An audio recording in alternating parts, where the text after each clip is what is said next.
ভারতীয় সংবাদ মাধ্যম পিটিআইকে দেওয়া সাক্ষাৎকারে গত সরকারের আমলে ঘটে যাওয়া নৃশংসতার ন্যায় বিচারে শেখ হাসিনাকে দেশে ফেরানোর প্রয়োজন বলে মন্তব্য করেন অন্তর্বর্তীকালীন সরকারের প্রধান উপদেষ্টা ডক্টর মোহাম্মদ ইউনূস। বৃহস্পতিবার 5 সেপ্টেম্বর ভারতের রাষ্ট্রীয় সংবাদ মাধ্যম প্রেস ট্রাস্ট অব ইন্ডিয়ার প্রকাশিত এক সাক্ষাৎকারে তিনি এ মন্তব্য করেন। ক্ষমতা গ্রহণের পর প্রথমবারের মতো তিনি কোনো বিদেশি এবং ভারতীয় গণমাধ্যমকে সাক্ষাৎকার দেন। ছাত্র জনতার অভ্যুত্থানের পর পদত্যাগ করে দেশ ছেড়ে ভারতে অবস্থান করছেন সাবেক প্রধানমন্ত্রী শেখ হাসিনা ও তার বোন শেখ রেহানা। তার পদত্যাগের পর বাংলাদেশের অন্তর্বর্তী সরকারের প্রধান উপদেষ্টা হিসেবে দায়িত্ব নিয়েছেন নোবেল বিজয়ী অর্থনীতিবিদ ডক্টর মোহাম্মদ ইউনূস।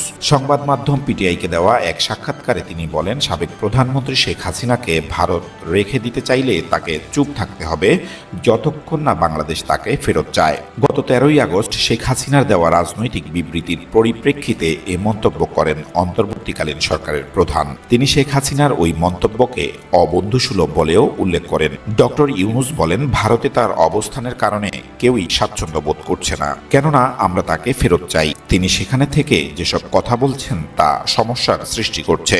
তিনি যদি চুপ থাকতেন তাহলে আমরা ভুলে যেতাম। তিনি নিজের জগতে থাকলে জনগণও বিষয়টি ভুলে যেত, কিন্তু তিনি ভারতে অবস্থান করে বিভিন্ন নির্দেশনা দিচ্ছেন।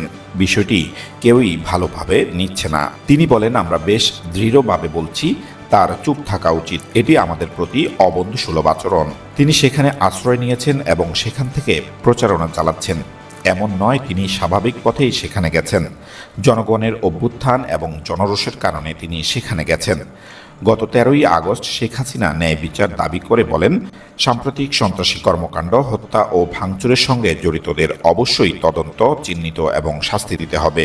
এসব বিষয় সামনে রেখে ডক্টর মোহাম্মদ ইউনূস বলেন, এটি আমাদের বা ভারতের কারোর জন্য ভালো নয়। এ নিয়ে অস্বস্তি রয়েছে। তিনি বলেন, অন্তর্বর্তী সরকার শেখ হাসিনার আমলে হওয়া নৃশংসতার ন্যায় বিচার নিশ্চিত করতে প্রতিশ্রুতিবদ্ধ এবং এজন্য তাকে দেশে ফেরানো প্রয়োজন।